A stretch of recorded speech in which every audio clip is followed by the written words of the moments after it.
Welcome to Adventures of Alice and Bob, the podcast where we get route access to the people shaping the world of cybersecurity today to find out a little bit about their journey so far, the events that have helped shape their career, and maybe the things that still keep them up at night. Today's guest is Richard Stiennon, author, analyst, and aerospace engineer. With over 20 years' experience in advising enterprises and governments, Richard has had a front row seat to the evolution of the cybersecurity industry. He's the author of many books, including the Cybersecurity Yearbooks. And keep me honest here, Richard, I think you've done 22, 2023, 2024, and you can pre-order 2025 at the moment? Yes, you can pre-order 2025 at the moment, but the first one was 2020, right? Released 2 weeks before COVID, yeah. So that there's also There Will Be Cyber War. And for those of you who think all analysts are curmudgeons, Richard's written a book on that very subject with Curmudgeon, How to Succeed as an Industry Analyst. Prior to finding IT Harvest, Richard was VP of Research at Gartner and started his career in cyber doing penetration testing at PwC. So Richard, thanks for joining us today. Yeah, James, thanks so much for having me. So you're one of these people, when I'm reading through the resume here, and I just start thinking, how do these people have all this time to write books and do all these things? Have you got any tips for time management? No, well, I'm horrible at time management, and I also suffer from severe procrastination. So it's like many with that issue, it comes from motivation. You have to be into it to get it done. And then you just, set your time and lay out a schedule. And I set aside time for writing books a week at a time, where I basically created offsite for myself at some cheap motel overlooking Lake Huron usually. And once you go and you're there, it's like, well, I'm paying $99 a night for this room. I shouldn't be on Netflix all day, right? So you just write and get it done. That's fantastic. I actually read last year, I think it was Stephen Fry, biography, and he was talking about doing exactly the same thing. Of he had to find when he needed to get some writing done and he had a deadline, he had to check himself into a hotel. So he had that sort of ticking clock of I'm paying for the room, I'm paying for the time, I need to be productive here. So sounds like you're in good company there. Yeah, it's some sort of you're bribing yourself to actually get the work done. Absolutely, yeah, absolutely. So let's take a step back and talk about how you started your career, because I always find it interesting when people have come from the physical engineering side, and I believe your kind of first interests were around aerospace engineering, which is what you initially studied before coming into this industry. Yeah, like many people of my generation, I guess, we are all convinced that the future was in space. And at the time I was making a decision about a career direction, NASA was making plans for a permanent moon base starting in 1984. So it just seemed like the thing. So that's where I went. I wanted to be on that moon base someday. So after discovering that I actually can do math, I was a horrible student in high school in math.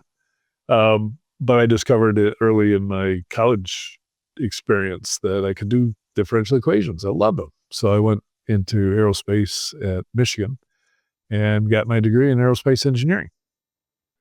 And from there, did you continue in the engineering space for a while before moving into the kind of digital technology space?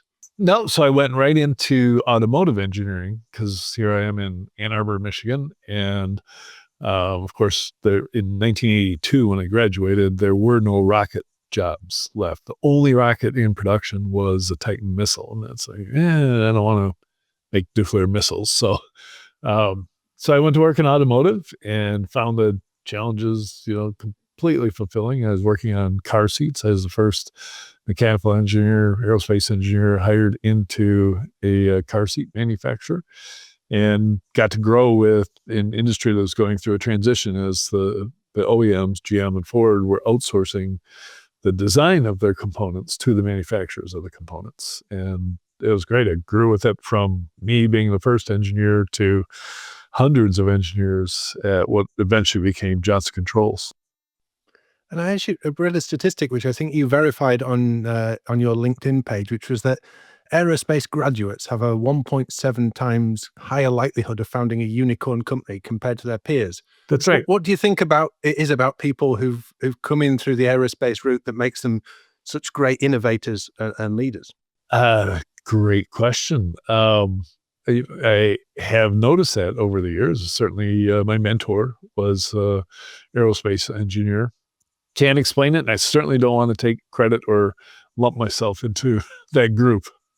Fair enough. And what was it? So you were finding the work fulfilling. You'd obviously found some things that you were passionate about. What was it that sparked your interest in software and technology and the internet and getting involved in that side of things? Yeah, so I had been a engineer in automotive for like 11 years, and I probably started 5 companies in that time, consulting firms, doing engineering development for various companies. And in 1992, read an article in a magazine that I wrote for called Midnight Engineering. It was all about entrepreneurs that had side gigs back in the day. They were all makers, and they were all creating companies around their projects. And the editor of the magazine asked one of his subjects, what's the most important thing to success in your business? And the guy said, the internet. And I'm like, what's that? So I looked into it. Within 2 months, I had a dial-up account on Delphi, which is a way to log into a VAX mainframe and then be on the internet, such as it was. And 2 months later, I'd started an ISP in Michigan called RustNet. And it would just, I never looked back, right? Things moved so fast in those early days of the internet. It was so exciting. There would be complete technological changes where you'd have to upgrade your modems every 6 months. And automotive is on a 10-year cycle, right? There's a new car every 10 years. And it was just too exciting to ever look back. So stuck with it and joined a company called Netrix, which was also a ISP, but they had a security focus, and they're a reseller for Checkpoint and Cisco and Sun Microsystems. And that got me into security. And just to take that in for a second, you went from reading an article in a magazine about the internet, this being a great thing, to getting online, and then 2 months later to actually founding your first ISP. Yep, exactly.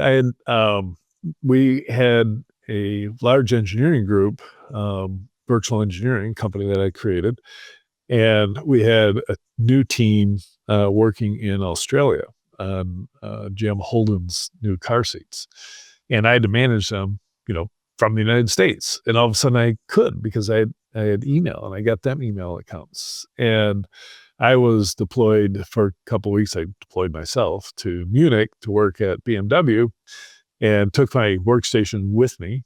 And, so while I was traveling in Germany, I could still manage my people in Australia. And I realized that everybody needs this, especially everybody in automotive. Our customer, Lear Seating at the time, would have somebody come up to our office with a stack of floppy disks and ask us to transmit the files on those floppy disks to their subsidiary in Germany. And it's just like, it was so obvious that the internet was a big thing that I just made sense. And what was the sort of shape of cybersecurity those early days when you first became getting involved in the security aspect of it? What were the primary concerns and the threats that were out there that you were dealing with? Yeah, so it was very black and white. The companies were either we're just going to get on the internet and have absolutely no concern for security. We're going to give everybody email and let everybody browse the web. And as that was 99% of the companies in the United States. A few, like Ford Motors, said, no way in hell are we going to let anybody on the internet. It's too dangerous. There were workarounds that allowed people, they let people have email. They had to do that. But people could email a URL to a server, and the server would return the web page to them. And that's all ways to get around these draconian rules that some companies put in place. So the concerns were really exploratory hacking and hacktivists at the time. There was web defacement, of course. It was probably as soon as there was a website, it was defaced. And very, very low concern about cybercrime. Is more on the corporate side about intellectual property leakage, that kind of thing. There were early cases of email alerts going out to people with healthcare information in it, and they went to the wrong people, or they didn't BCC people. So, makes what we deal with today seem like small potatoes.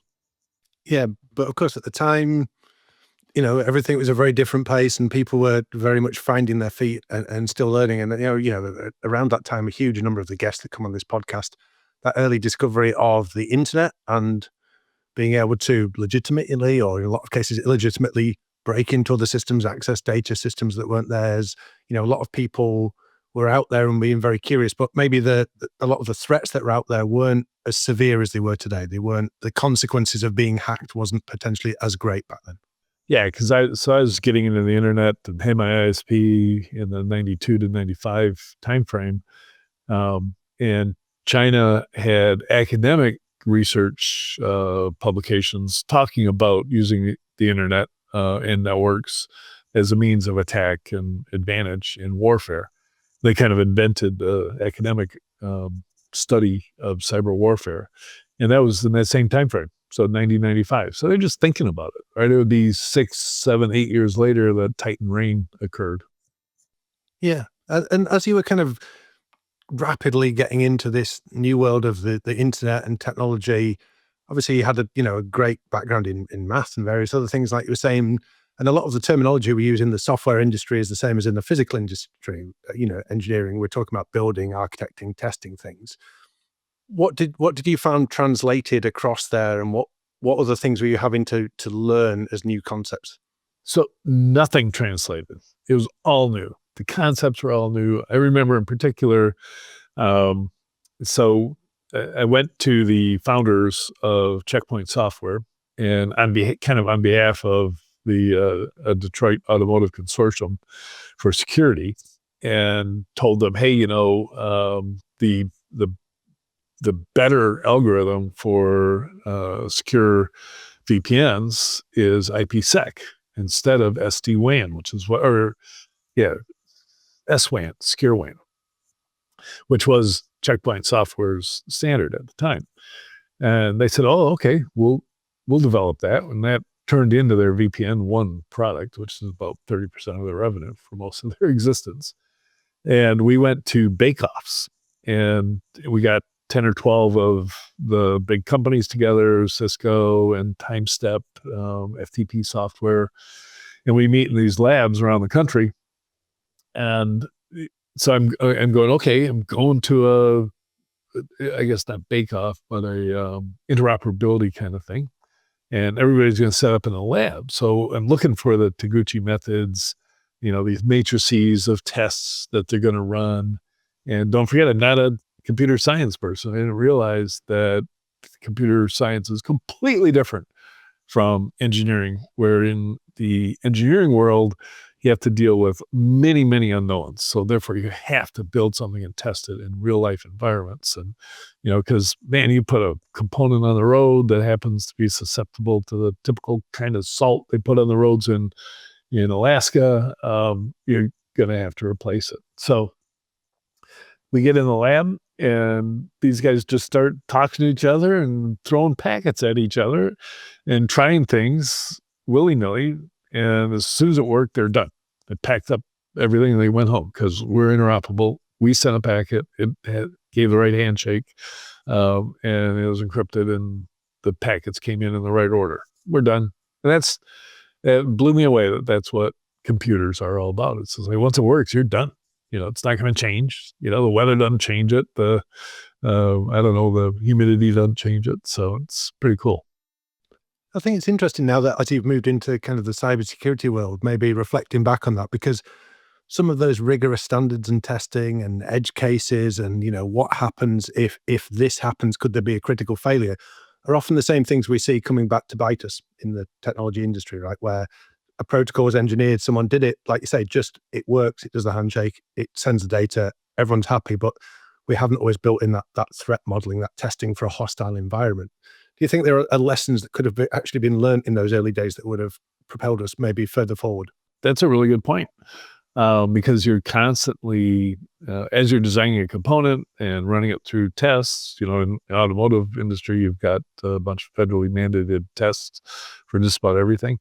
So you design to pass the test. And so you're constantly thinking, how could this fail? And, you're trying to build so that each of these different failure modes can occur, or it was less likely. And and then ultimately things come to bite you that you just didn't think of, right? I remember the Saturn car seats, which were all my project. We had, so the goal was to make it as lightweight as possible, right? So we created the lightest weight seat frame ever. All good. And it passed all the tests, right? Where you push against the headrest, which mimics a large person, probably my size, with a wallet, trying to reach their wallet, and you lean against the seat. That's the worst thing you can do to a car seat. And it passed all those. Great. And then they did a sled test, which is not a federally mandated test, with dummies in the back seats. And it was a rear impact. So sled comes along and slams into the back of the vehicle. The front seats just completely let go. The recliners broke and just slammed into the knees of the occupants in the back. And that, turned into an emergency recall. There were Saturn commercials of people delivering seats to Alaska, and just to get them replaced.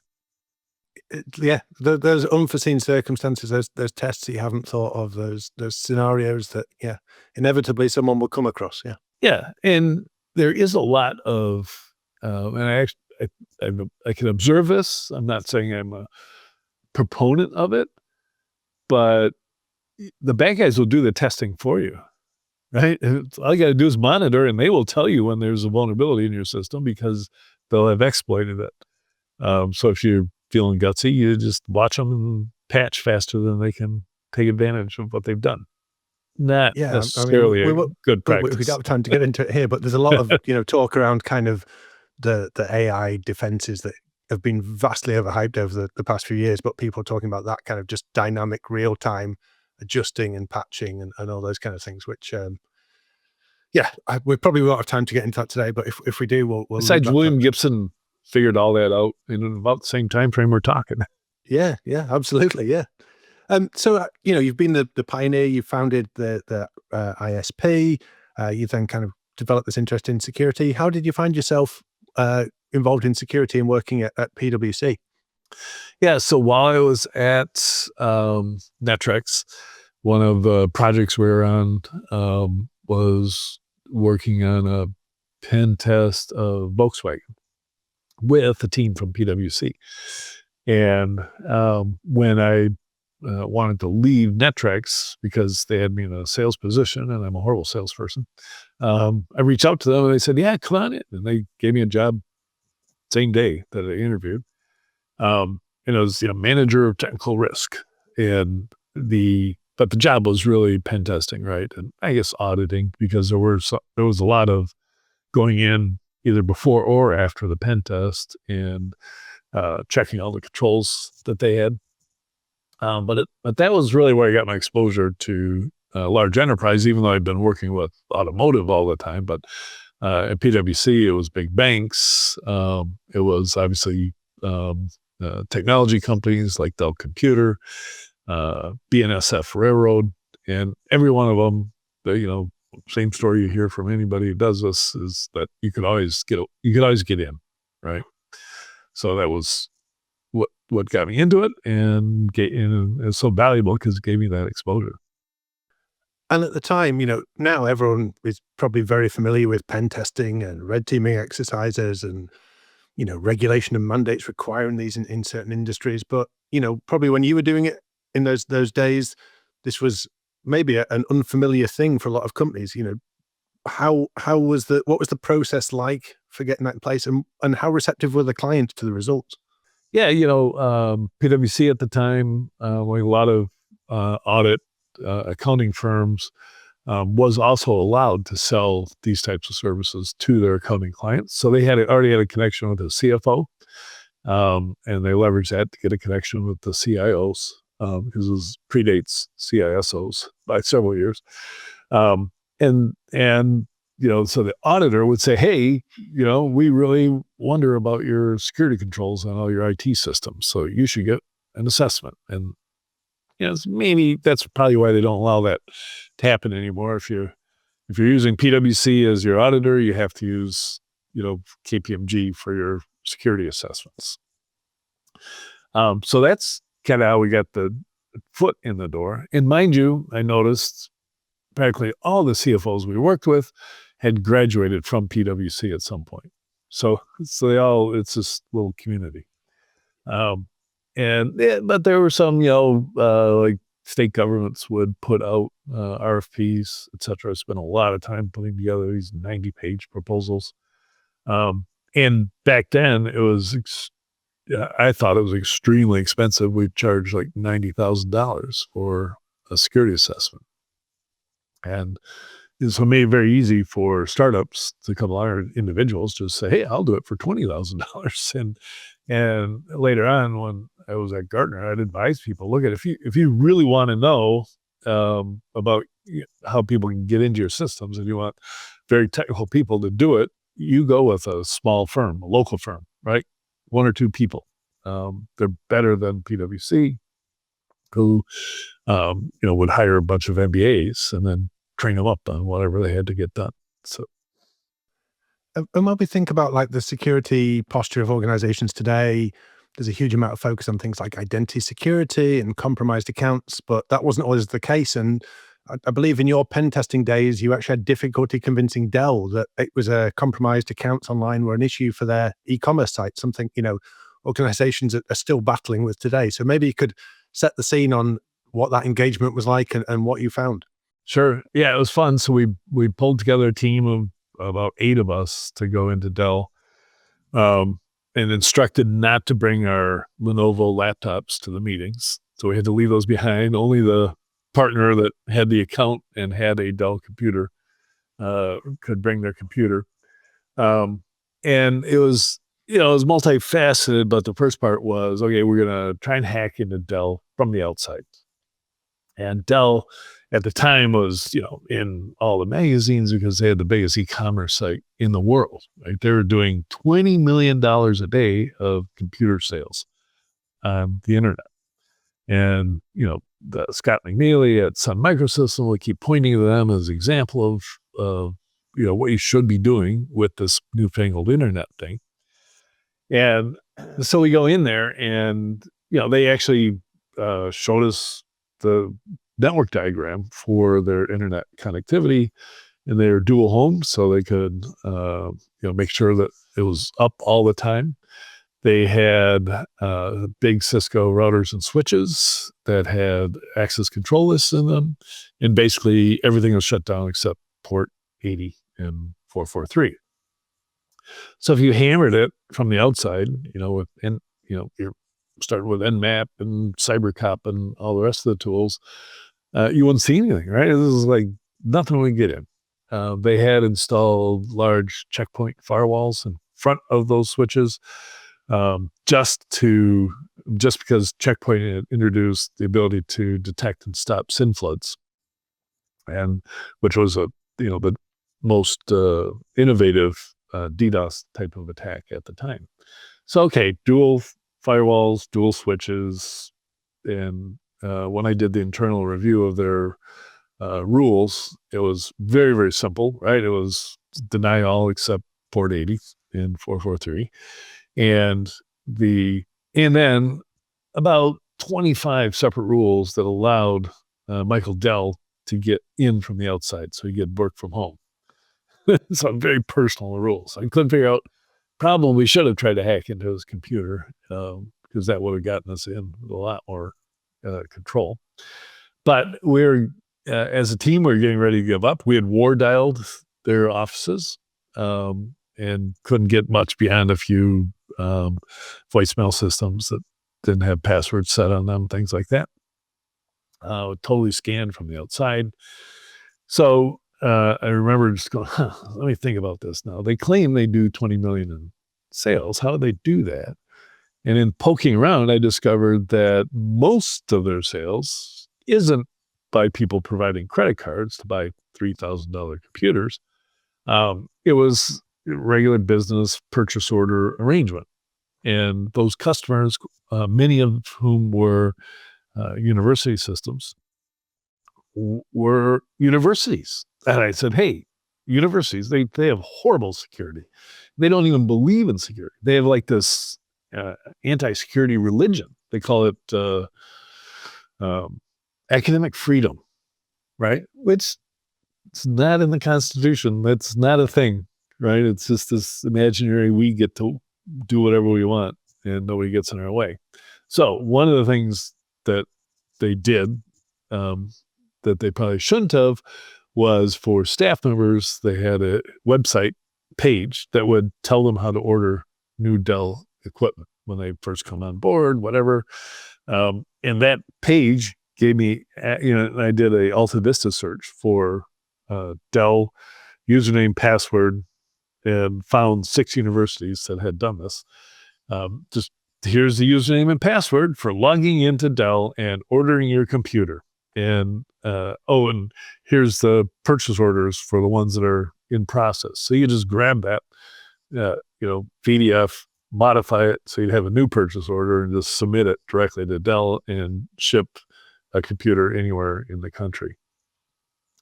So we go in to Dell to show them our results. And, we showed them the phone stuff and maybe a few ports that they could close down. And the fact that I could steal computers from them. And they said, that's not a security issue. That's business. That's, you didn't win or whatever. But hey, they still had to pay for our assessment.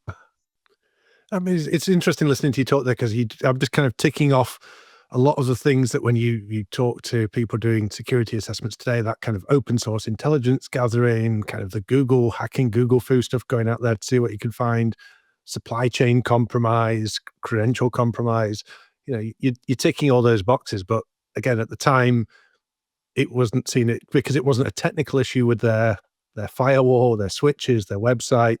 It was seen as a non-issue again. Yeah, there was another one like that. I eventually called this business process hacking. And BNSF Railroad had us in to do a complete assessment. So I got to talk to the teams that run the servers and all the rest, which is the best part about doing assessments because, here you're the big PwC consultant and people just tell you all the problems and you just write them down and then you put them in a PowerPoint and report it, and they have to listen to you because you're the audit firm. So in this case, they were in the process. They had all their customers for BNSF Railroad had an account in a computer system that they had access with a Tektronix terminal green screen thing, dial up, and they'd log in, and then they could schedule pickups from their manufacturing facilities or deliveries of rail cars. Great, cool, hacker's dream. Just imagine moving rail cars around. So I kind of pointed out that could be a problem. Their username was a 4-letter, shortened part of their regular name. So guess what Sony's username was? And the password was the same thing to log in. Because, come on, they'd have to know the phone number to dial. That's security enough. Security by obscurity. But then they're in the process of moving this onto the web. And they're just doing it by emulating a Tektronix terminal on a web page.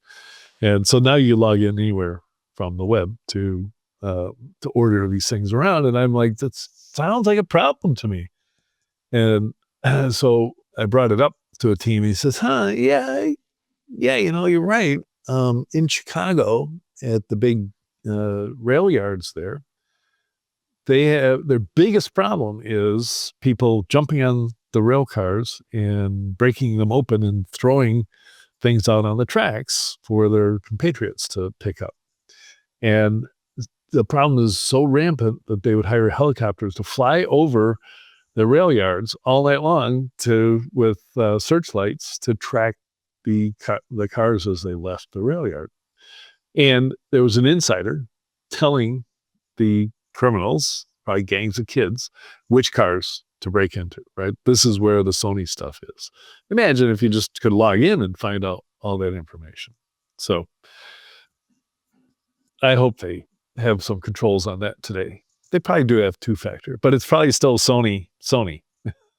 Well, hopefully so. And it's interesting when you get into these conversations with organizations trying to get them to understand and not just, accept and dismiss the risk, that often it's the things of looking for those events, there are costs being incurred to business because of these risks, and there are ways to start to like look at how they could increase and how you can mitigate And that you risk. really need either your own team or outside specialists that can have a threat actor mindset, because they really see things. And don't think I'm qualified for that. I'm a nice guy and innocent and naive in some cases, and I just don't see the holes as well as the real hacker. Right, when you're looking for money and a way to get in, you'll find it. Yeah, absolutely. It's the necessity is the mother of invention, as they say with these things. That if you're desperate to do it and you're chasing that down, then you're going to find more crazy and innovative ways to do that. You've mentioned there, like you seem to really enjoy that part of actually going to the customers and getting them to listen and understand the feedback and the results from the audit exercises you were undertaking there. Was it kind of that feeling and mindset that drove you to become interested in becoming an analyst, or was there another factor at play there? No, the analyst thing goes way back to since I was a little kid, I think. But certainly in college, I would spend more time researching side projects in the library than I would studying for my classes. So I definitely have that mindset of a analyst who's intrigued by something, excited by something, and just delves all the way in and learns everything about it. It's not necessarily a great trait. You have to find the job that fits that, and it turns out to me being an industry analyst. And where did you dip your toes in the industry analyst? You went from PwC to Gartner, I believe? Yeah, there was a little sidestep in there, and that while I was at PwC, I got called into one of the partners' offices one day, and they had a client that was evaluating various e-commerce solutions. So don't forget, this is before SSL, before you just like accept credit cards. So there were a couple different options. One was build your own with open source. The other one was pay millions of dollars to the startup that failed miserably eventually. And the client was Isaiah Thomas. Shortly before that, he was still captain of the Detroit Pistons. So, on the phone, I told him they should do the roll your own style. And then he says, well, would you like to come out to New York City tomorrow? We're going to meet with the developers. So, okay. So next day I'm on a private jet with Isaiah Thomas. And on the plane, he offers me the job of, president of his gift certificate startup. And this is during the dot-com boom. So, everybody's doing startups back then. And I said, yes. And so all of a sudden I was doing a dot-com startup, which of course failed miserably after 2 years. And I was on the job market when Heidrichs and Struggles reached out and said, hey, we got this role at this company called Gartner, who I barely knew, right? I knew Gartner for Gartner Data Quest, which was a really cool Lotus Notes application that would allow you to just see all the news and stuff flowing in about all these .coms. So yeah, that turned into interviewing in Stanford, Connecticut, and getting the job eventually. And what areas of research were you focused on in those early days, and how did that change over time? They hired me because of my firewall experience at PwC. So I'd written all the firewall controls, third-party connection controls for security for PwC. And I ran the firewall lab that they had. So that's primarily what they wanted me for. They wanted me to basically offload some of the work that John Pescatori, who was their first analyst doing this stuff. And the reason that they needed somebody was he was booked solid for 3 months out in his calendar. And the customers were, it was a hot thing at the time. This is 2000. So they brought me on board. Within 2 weeks, my calendar was booked solid for 3 months. And it was just every day, 6 to 9 calls with CIOs and their teams just answering questions about security. And was it something that you found rewarding? Like, is it something that really resonated with you, or did you have an itch to go on and do other things? So that part of it was, everything about being a analyst at a big firm like Gartner was extremely rewarding. I mean, you have to admit, it tickles your ego a little bit to get on a stage and packed room full of 3,000 people. You don't get that very often. And there was some learning curve for sure to get over nervousness, as well as be entertaining in front of that many people. But Gartner's a good place to do it. What I was discovering is that I really like to write, and the writing was heavily edited by the Gartner editing team. So your voice couldn't come through. So it became a little frustrated. And which is eventually why I left, right? I didn't need the editorial oversight. And in terms of kind of those early steps, you mentioned that learning how to be confident on stage and, entertain and inform at the same time. I've talked to people before who often think, I don't know what the route into being an analyst is. And as someone who's written a book on, like how you should think about being an analyst, what would your advice be to someone who's thinking of, well, they think, I can't play a musical instrument, but I'd love to get up on stage in front of 3,000 people and inform and entertain them. So how do they start to do that? And what skills would you should they have to begin with? Yeah. So the skills required for an analyst are the public speaking and writing. And then it's not a skill as much as just part of your nature is to be inquisitive and want to keep learning all the time. So if you're one of those people, that is a great role. You have to pick a specialty, and hopefully it's the easiest way to get a job as an analyst is if you've been doing something for a number of years. Then you can go to work for one of the big firms, which is still a recommended route. Very, very difficult to just hang your shingle up and say you're an analyst, right? It's it's probably harder than becoming a venture capitalist, right? Because anybody can become a VC, they just need money. So I recommend starting that way. But there's other approaches, right? There's one industry analyst that covers the 3D printing space, and I really admire him. He produces an annual report on the printing industry, the 3D printers, additive manufacturing, and he charges $500 for his report, and he's got 1,000 customers. Boom, there's an income. And then you're doing consulting and speaking on top of that, and you're getting close to $1 million a year. I mean, it's a great way if you've got a passion, you've got some domain knowledge there that you can share, you're curious to learn more and feel you're in a place where you can communicate that out and put those things together. I think that 3D printing one there is a fantastic example.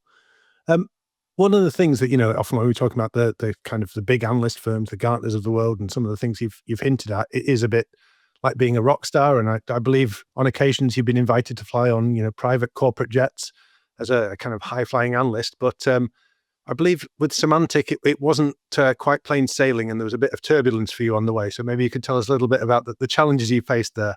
Right. Yeah, they did, especially back in those days, they did treat the analysts like rock stars. They would publish a report and it would just change the face of the industry. Everybody listened to it. A little less so now. Gartner's gotten away from that, right? Because then the analysts they lose their brand when the analyst leaves, right? Which invariably happens. So, but at the time, Symantec had flown out to Gartner's headquarters for a analyst briefing day. And that's just, a series of presentations made by the analysts. So it's like hiring your own conference. And so you bring your executive team, and in this case, John Thompson did.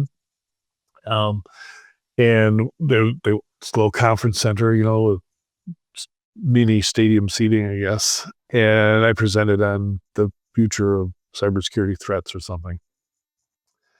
And at the end of it, I mentioned they wanted me to do something or whatever. I said, I'm sorry, I got to catch a plane, heading to San Francisco. And they said, well, why don't you just come with us, take our plane? So, okay, great. So canceled the Delta flight and met them at the hangar and get in their corporate jet. It would have been a great experience, except for the fact that practically as soon as we took off, I got horribly ill. And I don't know what it was, flu or something. And I was holding back the coughs. Maybe it was the dry air. And I just felt so sorry for them. I was sitting facing to the rear and everybody else facing me, and I was just coughing in their faces. It was awful. Not easy when you're trapped on a No. plane with them for a period of time as well. No. So it's not always as exotic and rock star lifestyle as people may think. There are always challenges. There's very good. Most of it is hotel rooms in cities around the world that you never get to see. Right? I've been to Paris 8 times, and I've never seen anything other than I've walked the streets at 10 o'clock at night. So I walked past Notre Dame. I've seen the Eiffel Tower in the distance, but I've never seen the Louvre. Nothing. I'm nodding along here. I've done quite a bit of work travel over the years, and I've been to a lot of places that I've never seen. And I try and have a bit of a policy of if something is within a few miles, so it's walking distance, I will try and walk it so I at least see some of the area that I'm visiting and can. I've always been jealous of people that are runners. Yeah. Because they get up in the morning and they run the whole town. And so they're very familiar with the town by the time the business day starts. So we'll fast forward a little bit before we run out of time here. So in 2017, you went on to found IT Harvest. Maybe you could tell us a little bit about what IT Harvest is and what your vision for it was when you founded it. Yeah, so I started IT Harvest with that Gartner data quest in mind. Because when I joined Gartner, I assumed I'd have access to data and discovered that nope, that's each analyst operates is responsible for their own information. There's no central repository of data, nobody working for you to collect data. And I really wanted to found a firm that was data driven. So IT Harvest incorporates that in its name, right? It's going to harvest all the data. And over the years, I just kept making different stabs at it. And finally, in 2020, I'd gotten the data I had on vendors in a good enough shape that I could publish a directory in a book. So I wrote Security Yearbook, which is a history of the cybersecurity industry. And I just take you through all the different verticals in cybersecurity. And then I give you names of all the companies. By the second year, I was going, wow, our data is getting pretty clean because I have to clean it up every year and make sure I get rid of the companies that don't exist anymore. We should launch an app. And I was lucky enough to hire a young man who's now my CTO.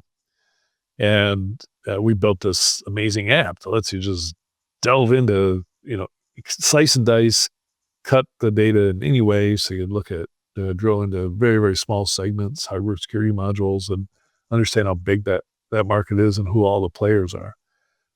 So we started to sell that as a subscription model. And now I have kind of something that lines up with the Gartner model, which is seat-based subscriptions and access to the analyst. So we've got both of those things. And I like to say, instead of Gartner, where you get a bunch of PDFs of Magic Quadrants, reports that they've researched, you get all the data. And you can do your own damn research, and which means that there's a lot of use cases for it, which we've discovered over time. And then, of course, along came large language models in November of 2022, changed everything. And it was like, all of a sudden, we could actually do some things that we would have had to have hired 30 or 40 people to do. And ChatGPT was doing it for us in 3 days. Write a summary of what each vendor does, with no superlatives, no adjectives, just tell us what they do. 3,000 vendors, 3 days to do that. It'd take me 300 days to do that. It's a fantastic way to unlock those capabilities. And what I like about the way that you've kind of taken the look at the industry and some of the things you're actually saying earlier on in this conversation around that importance of independent security vendors and not maybe just looking at here's Microsoft, here's Google, here's CrowdStrike, here's the big players. Like, there's plenty more people out there, and it's often hard to do your own research when some of the industry heavyweights maybe just go, okay, just look at these 3 or 4, and this is the big players. So what's your take on the importance of independent security vendors in the market and those smaller Oh, players? it's my job is to advocate for them. And the big companies make it easy to criticize them because they tend to get too big for their britches and do silly things like Symantec way back in the day, buying a data center software company, right? It's just stupid, and thus led to the demise of Symantec, right? As has happened to everybody who starts talking about platforms. As soon as they start talking about platforms, you should be worried. The independent and the startups are tackling new problems and developing new technology using the latest methods. So they've got fresher and in many cases better technology. And it's fine because that's okay, because CrowdStrike, Palo Alto, Cisco will acquire them. And then, everybody has an exit and they go off and start a new company. So it's just the way that our industry works. But there are literally thousands of smaller companies that have very specialized capabilities. Some of them don't appeal and won't get acquired. There's 3 companies that do IBM iSeries security. They're always going to have a little niche. That's fine. So that's where we're at. And in that kind of industry consolidation we see where, new startups emerge to solve new problems as threat actors, like we talked about earlier, right? They're always going to innovate. There's always going to be new problems to solve. Some of these small companies have the agility to go and tackle those quicker than the big companies who are still focused on, markets that have been well established. How does that stop the industry from stagnating? And what's your kind of ideal scenario there? Yeah. So the look at right now, AI security is a big thing. We got to have guardrails, and we can also leverage AI to do new things in the SOC. Since I started tracking them separately, just in 2024, there are already 86 vendors in that space, right? It's a hot space. They're jumping into it. Everybody has that AI is a lot like the internet. Everybody has comes to the same conclusion as soon as they're exposed to it, that this is big. How can I apply it to what I'm doing today? And therefore, you're going to have a whole bunch of entrepreneurs with similar ideas. The investors are going to love talking to these entrepreneurs and be sold on the ideas, and they're going to put money into it. I think it's just great. That's the way it's supposed to be. And we'll sort those out. Some will get customers, and they'll get happy customers, and they'll grow quickly. Some won't hit the mark, and they'll get absorbed into somebody else. Are there any particular applications of AI that you see being a safer bet than others? Well, safe bet is the guardrails approach, right? Which is, how do I prevent my employees from uploading the wrong stuff to the large language models? Then, that's the DLP, right? We've been here, we've done that, we know what's involved. And so if you really want to do it, you can. The exciting stuff is in SOC automation writ large, which is actually having agents that can act as at least tier 1 analysts and handle alerts for you. And it's, I talk to a new one every week. They are really, really cool approaches to this, and it has the potential to completely change the face of what IT security even looks like. Yeah, it's a great thing of that, just filtering out the noise where possible and then letting humans specialize and focus on the most important things. I think that's always a great use. Yeah. And I'm sure, every aspect of security is going to be impacted, but for now it's data overload. So let's apply AI to solve that problem. And in that overall IT security landscape, if you had the magic wand and could go out and change one thing or more than one thing, if you want, about the industry itself, what would you go out there and change? What's your biggest challenge that you see? Oh, okay. I would definitely ask the industry to move away from risk management as a principle. It was harps back to my automotive days. Back when the first time I ever heard the term unknown unknowns was brought to us by, the rest of us learned about it from the Secretary of Defense. I forget. Rumsfeld, Bush, right? I think we all Rumsfeld. heard that one That's from right.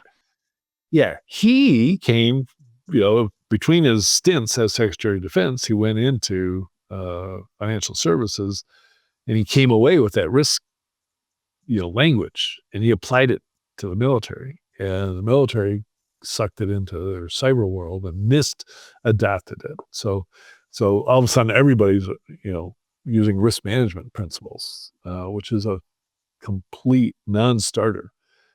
If you show up at a board meeting and if you use the word risk, the CFO is going to go, how much do I pay to make it go away?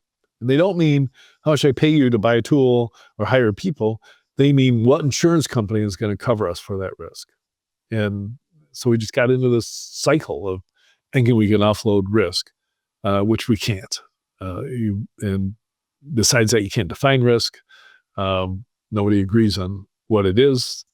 So you got to move away from that. And thankfully, even NIST stopped using the term during the Biden administration.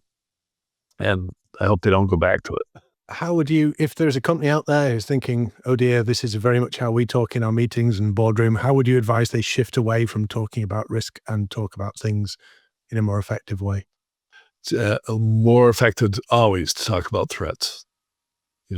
Threats are what motivates us all, right? You know what? I guarantee you have a risk of somebody breaking into your house and stealing your television set, right? There's a number. You can find it somewhere. It's 2% or 20%. There's a risk.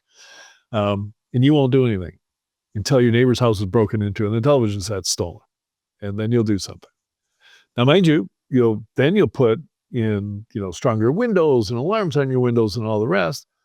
But you will do nothing to protect the car in your garage because that's not what happened to your neighbor. And then somebody's car gets stolen and then everybody starts locking their garage doors. You see this over and over and over again right here in the United States. We've got, multiple power grids. They're all completely vulnerable. It's just obvious to anybody who looks at it. Everybody fights over who's responsible for protecting them. Nobody says, hey, I think I don't want that risk. And we just look for examples. And sure enough, as soon as Ukraine power grid is shut down, about half the country is shut down, that would have been the time to go, maybe that could happen here. Nope, that's Ukraine. They've got older systems. It's like having newer systems is riskier than having older systems. Ukraine could deploy people to manually switch the power back on. But here in the United States, we're all digital now. Yeah, no, it's a great way to look at it as you're thinking about learning the lessons and applying the context across different areas like that. That's a really nice way to look at it and stop thinking about the risks and start thinking about the threats more. Before we run out of time here, Richard, just give you the opportunity to talk about what you've got coming up next. I know you can pre-order your new book, but any other projects that are going on, places people can find out information about you and what you do? Yeah, our big project is called HarvestIQ.ai. So we've taken all of the data we have on 4,000 companies and 11,400 security products, and basically wrapped various AI engines around them, Claude, etc. And for $159 a month, you can sign up and have essentially ChatGPT for security. It blows me away every day what it can do. I asked it to write a SWOT analysis for a company, and it did. I asked it to compare 2 or 3 companies. It gives me complete charts and everything, comparisons. Battle cards. So if you're a vendor and one of the most onerous tasks for the marketing team is create those battle cards, it just does it. You just ask it and it writes a battle card for you. It's so cool. That sounds absolutely fantastic. I'll have to go and take a look at that. It sounds really good and a really refreshing take actually in the analyst space. So great to see you doing those things. Unfortunately, that's all we have time today for on the Adventures of Alice and Bob. A big thanks to our guest, Richard Stiennon. starting off in the aerospace engineering, dreaming of living on the moon one day. He's not made it to moon. He has made it to private corporate jets, though, flying high in the world of analysts and cybersecurity. So thanks, as always, to our super producer, Jesse, and the team at Beyond Trust who make this podcast happen. I'm James Maud, and this has been Adventures of Alice and Bob. Thank you for listening to the Adventures of Alice and Bob. Do you have any stories from the cybersecurity trenches that would make our listeners' jaws drop? If so, we would love to have you on the podcast. Maybe you faced down a ransomware attack with nothing but coffee and determination, discovered a breach in the most unexpected way, or had a pen test go horribly wrong. Whatever your tale, funny, harrowing, or just plain wild, we want to feature you on the show. To share your cybersecurity war stories, email us at booking@merchantsmedia.com.